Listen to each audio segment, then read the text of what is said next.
আজকে যারা ফেসিবাদকে ফিরিয়ে আনার ষড়যন্ত্র করে আমাদের উপরে দায় চাপের ব্যবস্থা করছেন তাদেরকে বলতে চাই, পুরানো ফেসিবাদ যদি আবার আসতে চায় আবার লড়াই করব, পরাজিত করব ইনশাআল্লাহ। আমরা ভয় পাচ্ছি না। আর নতুন কেউ আবার নতুন করে ফেসিবাদ হওয়ার জন্য যে চেষ্টা করছেন তাদের পরিণতিও বিগত ফেসিবাদের চেয়ে ভালো হওয়ার কোনো কারণ থাকবে না। বিএনপি আজকে কি নিয়ে লড়াই করছে? তারা মাসের পর মাস আমাদের সাথে এক হয়ে 31টি দল মিলে আমরা সংস্কারের একটি রিফর্মসের জায়গায় ঐক্যবদ্ধ হয়েছে। বিএনপিও সেখানে ঐক্যবদ্ধ হয়েছে। তারা সনদে সিগনেচার করেছে। আমি আর সালাউদ্দিন সাহেব এক সোফায় ছিলাম, দুজনকে এক সোফায় বসাইতো, আপনারা দেখছেন। একসাথেই তো ছিলাম, একসাথেই তো আমরা ঐক্যমত্য হয়েছি। আবার যেদিন সাইন হচ্ছে সেদিনও আমি আর ফখরুল সাহেব একসাথেই ছিলাম, পাশাপাশি আপনারা দেখছেন। এবং সম্ভবত ওনাদের ড্রেসটা আমার চেয়ে বেশি পরিপাটি ছিল, মানে হাসি খুশি ঈদের মতো নতুন ড্রেস পরেই ওনারা সিগনেচার করছেন। এমন না যে ওনাদেরকে কেউ দড়ি বাঁধে আনছে জোর করে, ওনাদের চেহারাটা খুব মলিন, সিগনেচার করার সময় কলম কাঁপছে, এটাও দেখিনি। মানে স্বতঃস্ফূর্তভাবে বুঝে শুনে দীর্ঘদিন একমত হয়ে আলোচনা করে ওনাদের স্ট্যান্ডিং কমিটিতে পর্যালোচনা করে ঐক্যমত্যের ভিত্তিতে তারা সেটা সাইন করেছেন। হঠাৎ কোনো এক রাতে ওনারা কি স্বপ্ন দেখেছিলেন জানি না, সকালে সেই উল্টাপাল্টা কথা শুরু করে দিলেন। এবং যেগুলা বলছেন সেগুলা কি, আমার সময় তো বোধ বেশি নাই, মাগরিব। আচ্ছা, এক নম্বর কথা হচ্ছে যে সেখানে রিফর্মসে ছিল প্রধানমন্ত্রী এবং দলের প্রধান একজন হইতে পারবে না, ওনারা নোট অফ ডিসিশন দিয়েছেন। দুই, কোনো ব্যক্তি একাধারে 10 বছর, তার হোল লাইফ টাইমে 10 বছরের বেশি প্রধানমন্ত্রী হইতে পারবে না। এগুলো যদি অ্যামেন্ডমেন্ট হয় তাহলে স্বৈরাচারী চরিত্র এবং স্বৈরাচার হিসাবে আবির্ভূত হওয়ার সুযোগটা থাকে না। তো এটার বিরোধিতা করা মানে কি, যে ওনারা আবারও স্বৈরাচার হওয়ার একটা চিন্তাভাবনা মাথায় আসে। দীর্ঘদিন ক্ষমতায় থেকে আবার আমরা যেটা বলি ফেসিজমের যে কথা বলি, ফেসিজম কিভাবে তৈরি হয়? ফেসিজম তো আকাশ থেকে পড়ে না। পৃথিবীর কোনো লোক দেখছেন যে হঠাৎ করে আকাশ থেকে একটা ফেসিজম, ওই যে বিমান উপরে ধ্বংস হয়ে গেলে যেরকম ফুটতে থাকে, এরকম ফেসিজম ফুটছে, এরকম কোনো চিত্র সাংবাদিক ভাইরা দেখছেন কিনা? ইতিহাসে লেখা আছে কিনা? কোনো সাক্ষী আছে কিনা? তো ফেসিজম তো নিজ মাটি থেকে, শাসন থেকেই গড়া। তো গড়ায় কখন? যখন এক ব্যক্তির হাতে অসম ক্ষমতা থাকে। আমরা তো সেটাই চেঞ্জ করে দিয়েছি, এদেশের মানুষ তো সেটাই চাচ্ছে। তাহলে বিএনপি ভিতরে ভিতরে আবার ফেসিস্ট হওয়ার একটা খায়েশ আছে মনে হচ্ছে, যেই কারণে ফেসিজমের যে রাস্তা আমরা সংস্কারে বন্ধ করতে চাইছিলাম এগুলো আমরা বন্ধ করতে দিচ্ছে না। তাহলে অসুবিধাটা কোথায়, যে একজন 10 বছর থাকবে না? এতবার প্রধানমন্ত্রী হওয়ার ইচ্ছা থাকার দরকারটা কি? দেশ ভালো চালান।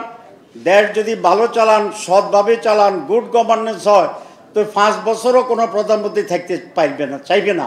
কারণ তার উপরে দেশ শাসনের এত দায়িত্ব এবং বোঝা, সে করল যে আমার 5 বছর পরে আমার ছাইড়ে দেন। তাহলে 10 বছর তো তবু আমরা বলছি থাকতে পারেন। আজান, আচ্ছা তাহলে শেষ করবো। প্রেস কনফারেন্স আছে, বাকিটা ওইখানে বলবো।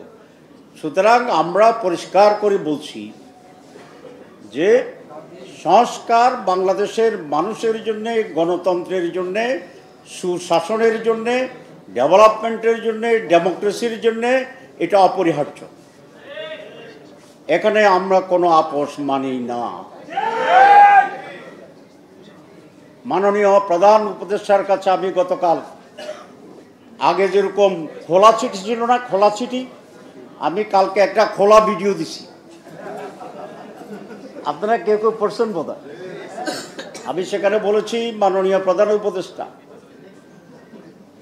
আপনার এই শাসনামলে আপনার উল্লেখযোগ্য এমন কোনো কাজ আপনি করেননি যে কারণে মানুষ আপনাকে স্মরণ করবে।